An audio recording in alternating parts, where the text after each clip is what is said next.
E aí uma história que incriminava pessoas aqui no Brasil do mais alto escalão, 5 delas. Ô, louco. Do mais alto. Peixe grande. Só, maior não tinha. Aí eu ouvi aquilo, mas eu passei a vida ouvindo as coisas que ninguém diz para ninguém e contam para mim. Se eu fosse um baú para se abrir, Nossa. tinha um monte de gente que ia se acabar. Mas as pessoas contam para mim justamente porque eu não conto para ninguém. E aí pronto, eu ouvi e acabou. Eu não quis saber se era verdade, se não era verdade. Eu achei que o cara que estava me contando estava com interesses escusos. Ele queria que eu contasse para alguns amigos meus que estavam concorrendo a um cargo político para o mesmo nível. Com a intenção de ganhar dinheiro? Não, ele queria era prejudicar o outro para eleger esse outro grupo. Ah, entendi. E como os dois lados eram amigos meus, porque eu não tenho divisão ideológica, eu não sou um cara dividido ideologicamente, eu me divido pela posição ética. Claro, da pessoa. Se o cara é mau, eu não tenho conluio com ele. Se ele é um sujeito minimamente razoável e não está propondo mal de ninguém, ele já conta com a minha adesão, porque Jesus disse: quem não é contra vós outros, é por vós outros.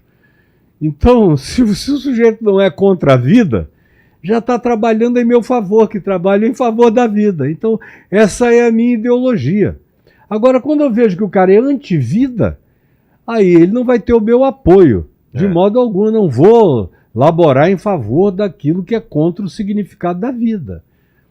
E aí o que eu faço não é me candidatar a uma posição ideológica contra esse sujeito.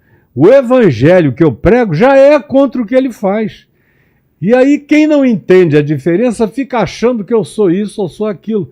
Como, por exemplo, eu recebo o apelido de progressista. Não tem nada mais demodé, mais fora de hora do que ser progressista. Vê se o Silas Malafaia diz que ele é nazista. Né? Por que ele não levanta a mão e diz: olha, eu sou fascista? Agora eu vou ter que levantar a mão e dizer: sou progressista? Não, eu sou um cristão. E as posições, as minhas pautas são as de Jesus. A minha agenda é a de Jesus. Eu defendo as mesmas coisas que Jesus defendeu. Por essas eu estou disposto a dar a minha vida e morrer. Agora, tomar posição A, B, ficam C, colocando, direita, Jesus é de esquerda, Jesus é de esquerda. Meu Deus, você acha que ele estava Jesus não preocupado ele com disse: isso? o meu reino não é deste mundo. Deixou claro o tempo todo. E não quis saber, ele ajudou, curou o centurião das forças de ocupação. Eu não vou fazer uma viagem aqui, senão eu não conto a história. Então, eu ouvi essa história quase um ano. Guardei, esqueci. E aí eu ia e voltava, encontrava os que no Brasil podiam ter interesse em saber disso e não dizia nada. Até um dia em que um desses candidatos com potencial a ganhar politicamente foi me visitar na Fábrica de Esperança, juntamente com uma outra figura épica no Rio. Uma outra figura épica que faz parte da história do Brasil. Ícones da política. E um grupo de uns 100, um séquito de uns 100, importantíssimos, e a mídia inteira. E era normal lá na fábrica ou na minha vida isso acontecer, naquele tempo. Muito normal. E aí quando eu saí para recebê-los e levá-los para conhecerem a fábrica, que tinha aqueles carrinhos elétricos, tinha guia de turismo social lá dentro para o pessoal ver, e disse: ó, vocês visitem, depois eu estou na minha sala trabalhando. E larguei-os lá. E vi que a pessoa que tinha me contado a história nos Estados Unidos estava lá. Levei um susto. Perguntei: cara, o que você está fazendo aqui? Que prazer, mas que susto. Não pensei, não. Eu vi ontem à noite na internet que fulano, beltrano, cicrano e todo mundo estaria aqui. Peguei um avião de última hora e vim. E vi que ele tratou um desses potenciais candidatos com capacidade de vencer como uma pessoa íntima dele. Falei: bom, eles se conhecem, eles que se cuidem e se tratem. E fui embora. Quando acabaram de visitar tudo, e naquele tempo eu tinha uma televisão também, 24 horas no ar, satélite, transponder, numa programação que não parava, que atingia o Brasil inteiro. E aí o que aconteceu? Eles foram, 2 deles, quer dizer, esse cara que veio dos Estados Unidos e um dos candidatos, foram para a minha sala. Aí eu pedi licença, fui ao banheiro. Quando eu voltei do banheiro, eu vi que estavam os 2 andando e o candidato agitado. Como é que o senhor sabia disso, reverendo, e não me falou nada? Ele disse que lhe contou há tantos meses e o senhor não disse nada para mim. Eu falei, eu não tenho nada a ver com isso. Como se alguém tivesse dito a mesma coisa de você, eu não ia dizer para ninguém. Eu estou aqui sempre preocupado em te fazer bem e não em te fazer mal. Agora, não foi ele é que me contou. Se ele te contou, resolve isso com ele. Eu não tenho nada a ver com isso. E nem com as intenções dele em relação a te contar. Por que ele está te contando é um problema dele. Resumo da ópera. Esse negócio, rapaz, ficou mais uns 6, 7, 8 meses até a eleição, com gente em cima de mim. E eu fui vendo que quanto mais eu dizia, eu não estou nessa, eu estou fora, mais espalhava que era eu, que era o cara que sabia. Que eu era a fonte do mistério. E aí, velho, vieram todos os políticos, todos os candidatos, todo mundo queria saber comigo o que era e o que não era.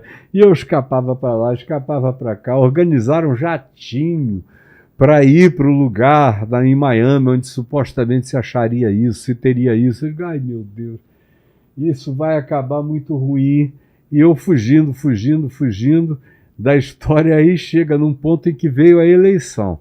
Mas antes da eleição, um dos jornalistas mais respeitados no Brasil naquela altura, por dar grandes furos em reportagens investigativas, me procurou e falou, olha, o fulano de tal, que era amigo desse candidato com maior potencial de vitória, me contou que o senhor sabe isso, isso, aquilo. Eu falei, pelo amor de Deus, fulano, não.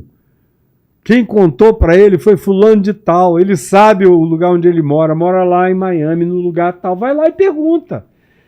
Investiga lá você, mas me deixa fora dessa. Aí chegou a um ponto que o meu amigo Ricardo Boechat, que estava na TV Globo e no jornal O Globo a vida inteira, e que tinha sido meu amigo desde 12, 13 anos de idade, me procurou e falou, Caio, esse negócio está correndo para todo lado e todo mundo diz que você é que sabe dessa história, que você é que é o detentor. Que história é essa? Eu contei para ele como é que tinha vindo a acontecer. Aí eu peguei, ele falou, olha, vou fazer o seguinte, eu não sou mais repórter, eu sou teu amigo. E eu vou ficar aqui como tua testemunha. Toda vez que tiver alguma coisa dessa gravidade em relação a isso, pode me chamar que eu venho para cá. Para dar o testemunho. E para eu assistir, vamos gravar. Ah, tá. E vamos gravar, porque se esse negócio se virar contra você, eu vou ser o primeiro a me levantar. E dizer que você não quis e não quis. E não se meteu nisso. Porque eu sei o mal que isso pode fazer. E podia mesmo.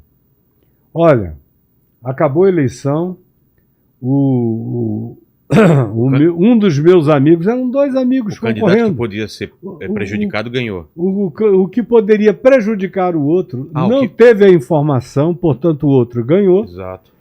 E eu fiquei quieto. Mas aí eu ouvindo o burburinho, eu li na revista Época.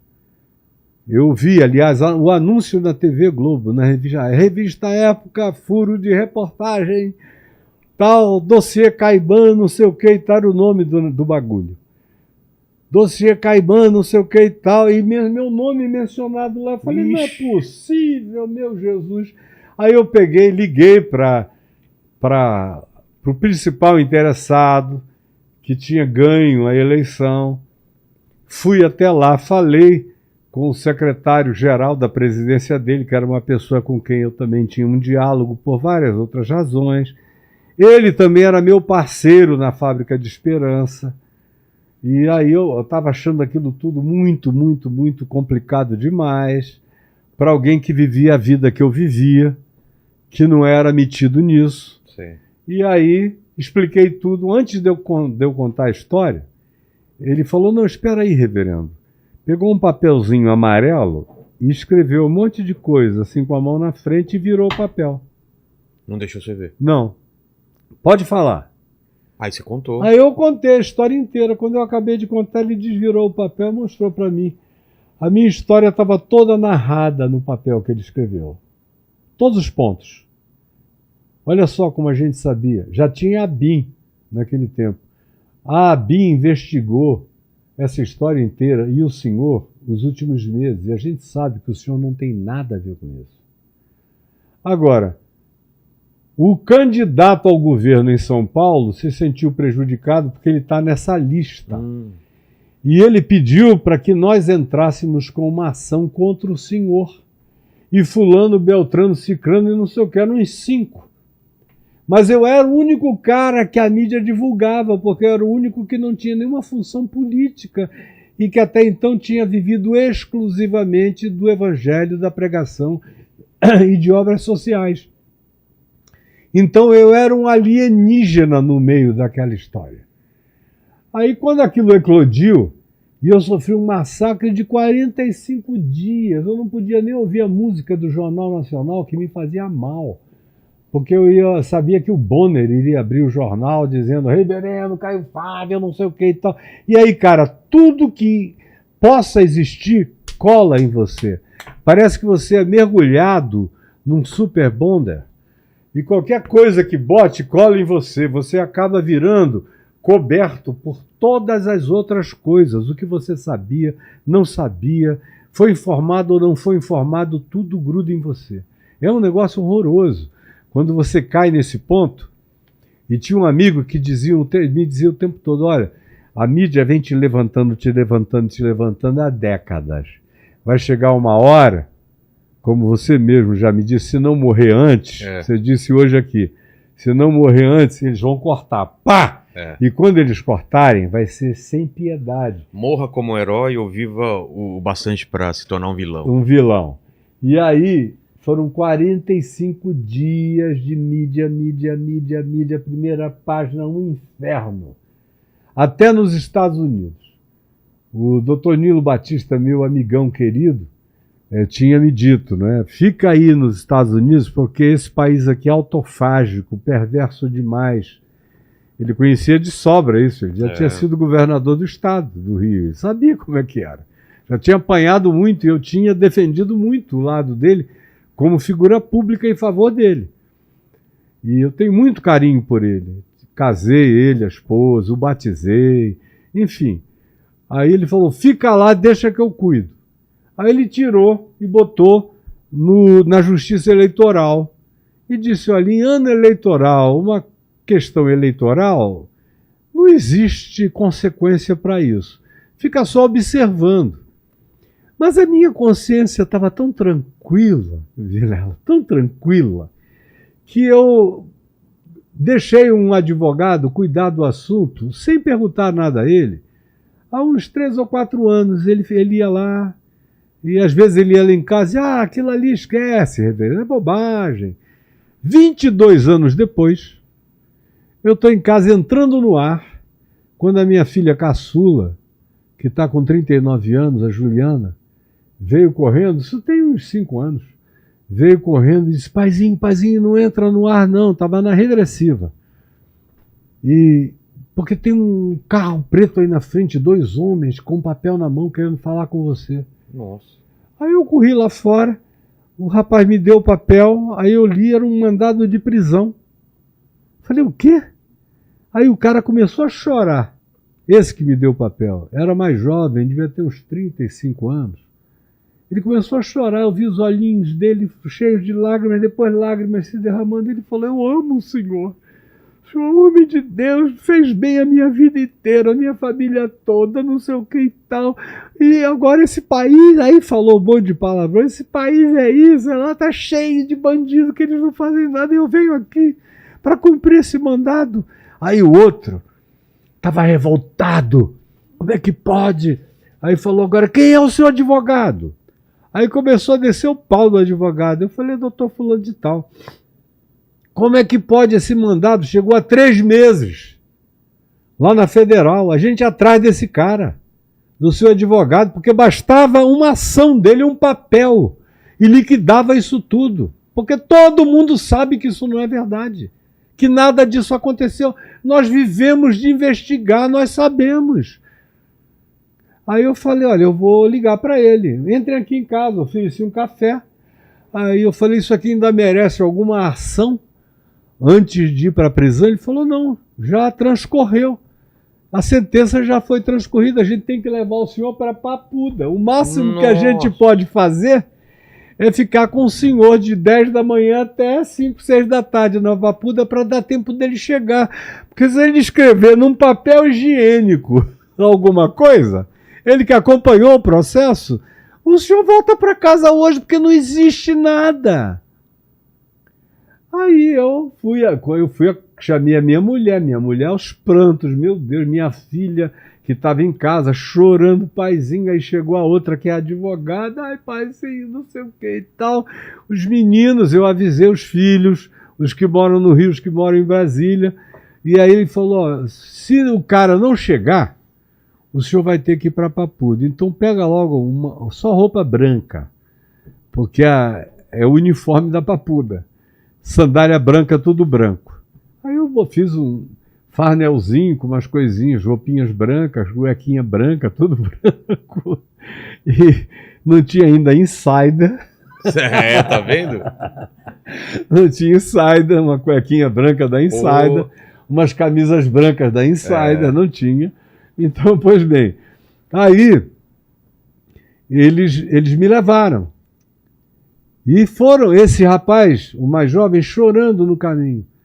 Eu falei, eu posso ligar? À vontade. Eu liguei, tentei achar o meu advogado, ele estava noutra cidade, não conseguia falar com ele, deixei recado para todo lado. Tinha que ser ele, porque era ele que tinha o nome lá no processo, eu não podia fazer uma mudança sem que ele anuísse a isso. Conclusão, eu cheguei na Federal, foi uma coisa muito linda. E aí é que eu quero te contar da oração de novo. Porque 4 dias antes disso, Vilela, eu estava numa agonia que eu não sabia explicar. Eu saí assim do nosso quarto, na varanda da nossa casa, tem um jardim gostoso lá em Brasília, no Lago Norte, e eu fiquei andando na varanda e a minha mulher me saca de longe, né? Ela veio e me abraçou por trás e falou, meu amor, o que é? Eu falei, eu não sei. Eu estou com uma agonia, parece que eu tenho uma missão para cumprir, que eu não sei qual é essa missão. E eu estou pedindo ao Senhor que me revele que missão é essa que eu tenho que cumprir, que eu não estou cumprindo. Ele ainda brincou e falou, olha, você já cumpriu todas as missões do mundo, por muitas vidas. Para com isso, vamos dormir. Mas eu estava andando com uma inquietação, aí a gente orou juntos, no dia seguinte de novo, e aquele negócio não passava. E eu queria saber o que era. Pois bem, aí eu entro lá na Superintendência da Federal. Quando cheguei lá, me levaram antes para preencher a ficha. Era um rapaz chamado Davizinho, um pequenininho, bonitinho. Aí ele falou, não vou fazer a sua ficha de jeito nenhum, não vou botar minha assinatura aqui, não vou entrar para a história como alguém que fez a ficha do reverendo Caio, não vou! Ele ficou revoltado, falou, ninguém queria lhe prender, a gente teve que tirar isso aqui no palitinho, porque nenhum agente queria ir. Todo mundo sabe quem o senhor é e que o senhor é de Deus. Aí foram me levar para o IML, para tirar roupa, fazer aquele corpo de delito. Sim. Quando eu fui logo tirando, aí, não, ninguém quer ver o senhor pelado. Preconceito é esse? Ninguém quer, não, isso aqui não precisa, isso tudo é ridículo. Aí me levaram de volta, estava lá preso o governador, vice-governador, senador, tudo lá na superintendência, num lugar lá num canto. E aí eu dei um adeus de longe, ninguém entendendo nada. Aí me puseram numa sala confortável. E eu deitei, eu falei, bom, quer saber? Eu vou dormir. Consciência tranquila, em paz, num sossego de alma danado, inexplicavelmente, que excede a todo entendimento, como diz a palavra. E aí, meu irmão, eu dormi umas 4 horas. Lá fora, minha mulher, meus filhos, um monte de gente, uma multidão lá de amigos e gente angustiada, e eu dormindo. Dormi que só. Quando eu acordei, com uma vontadezinha de fazer um xixi, eu falei, eu preciso fazer um xixizinho, onde é que tem um banheiro aqui? Aí eu vou levar o senhor. Aí eu saí, um cheiro de jasmim. Nossa. Na Superintendência da Federal, eu falei, mas rapaz, o que vocês botam aqui? Isso aqui está todo enjasminzado, que coisa mais deliciosa. Desculpa, reverendo, a gente não bota nada aqui. Nada, é um paninho que o pessoal passa, normal, mas não tem nada aqui assim não. Aí o banheiro que chega me inebriou com aquele cheiro de jasmim. Aí eu voltei todo cheio de jasmim. Falei, você não está sentindo esse cheiro inebriante? Ele falou, não, é o senhor que deve estar tomado por isso. Aí trocaram um bilhetinho com a minha mulher que estava lá fora, ela chorando. Aí alguém veio, gravou um áudio meu para ela. Meu amor, fica quietinha, na boa, na paz, não aconteceu nada, o Senhor é conosco, fique em paz. Aí eu comecei a apressar a ida para Papuda. Eu falei, eu não quero chegar na Papuda à noite, vai dar mais trabalho para escolher o lugar onde eu vou deitar, onde eu vou dormir. Então me leva enquanto é dia.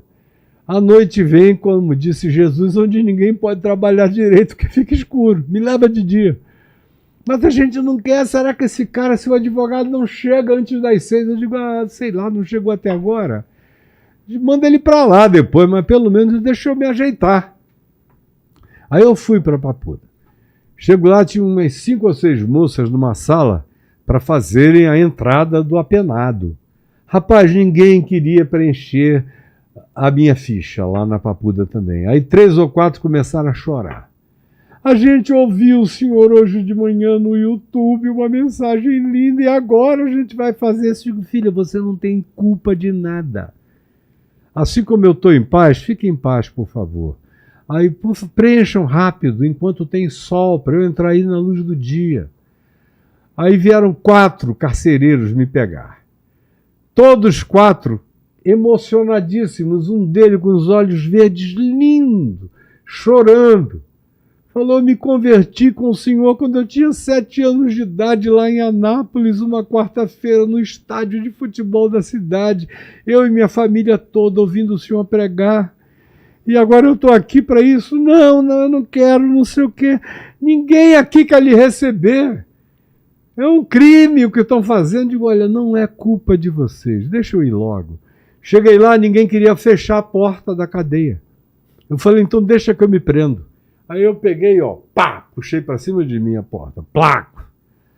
Aí com o papel da ordem de prisão na mão. Quando eu virei, dou de cara com um empresário que foi senador, conhecido demais no país inteiro, em Brasília especialmente, e ele me conhecia muito bem.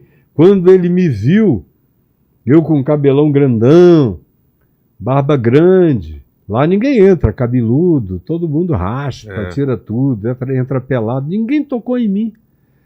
E aí eu entrei, que eu virei para ele e falou, reverendo Caio, o que é que o senhor está fazendo aqui? Aí chamou os outros da Lava Jato, estava cheio de gente da Lava Jato lá dentro. Aí vieram os outros, olha só, você pode acreditar que ele veio parar aqui por essa besteira, menos que um jujuba. Quando foi isso? Tem uns 5 anos. 5 anos. Aí eu falei, olha, eu não fiz nada para me defender também. Abandonei esse negócio, era tão patético que eu deixei isso para lá. E eu estou preso por absoluta inanição processual, por não ter feito nada em favor do meu processo. Na realidade, eu esqueci da existência disso. E não estou preocupado. Aí naquela noite, eles fecham, vem a xepa para você comer, aquela comida de prisão, mas acho que é 5h30 que eles dão a xepa lá na Papuda. Vem aquela xepa que a maioria das pessoas, mesmo os presos, reclamam, que é gosma pura. Falei, quer saber? Eu vou comer essa xepa, não vou deixar nada aqui. Dei graças ao Senhor pela xepa e comi a bicha todinha. Eles ficaram olhando, eu comi, eu falei, não vou passar fome à noite aí dentro, eu estou acostumado a comer com a minha mulher 11, meia-noite outra vez, então aqui eu não vou ter isso, deixa eu me defender. Aí eles vieram e disseram, a gente fecha os apenados nas celas às 6h30, mas como está todo mundo em polvorosa, em alegria pelo senhor ter chegado aqui, lá dentro eles estavam em alegria pela minha presença. Aí a minha mulher chorando lá fora e eles felizes lá dentro. Você vê como a vida é ambivalente. Aí hoje nós vamos deixar aberto numa concessão, porque eles querem que o senhor pregue. Rapaz, eu preguei da hora que eu entrei até 8h30 da noite sem parar. Aí 8h30 eu falei, gente, tá bom, agora vamos tentar dormir, né? Aí eu entrei, cheguei na cela e ainda tive que conversar com os da minha cela, que eram 6 comigo, 7 agora. Um foi dormir no chão, o outro pegou e disse, o senhor deixa que eu cuide das suas roupas. E aí eu fiquei conversando com eles até 3 horas da manhã na cela, e 6 horas tinha que levantar para a xepa da manhã e comer a xepa. Conclusão, fiquei 3 noites e 4 dias. O advogado, a minha filha advogada, foi que começou a adiantar todos os processos, até que o advogado chegou já quase 48 horas depois. E o ex-senador que estava lá comigo, junto com o pessoal ainda do mensalão, eu tirei 13, quando eu saí eu tirei 13 comigo. Eu fui lá para pregar aqueles 4 dias, 3 noites e 4 dias, para aquelas pessoinhas, e para tirar 13 idosos que estavam lá fora da hora, porque não tinham meios de se defender.